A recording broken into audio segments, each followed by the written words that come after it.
Jangan kita lupa dengan sejarah hitam negara,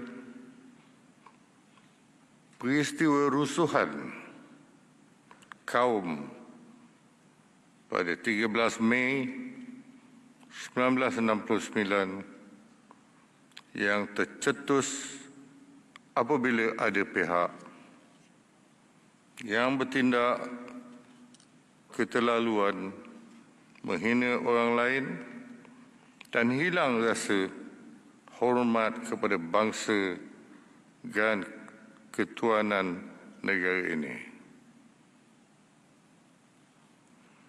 Peristiwa ini telah menguntuhkan perpaduan rakyat dan menghancurkan kestabilan negara. Jangan sampai pisang berbuah dua kali.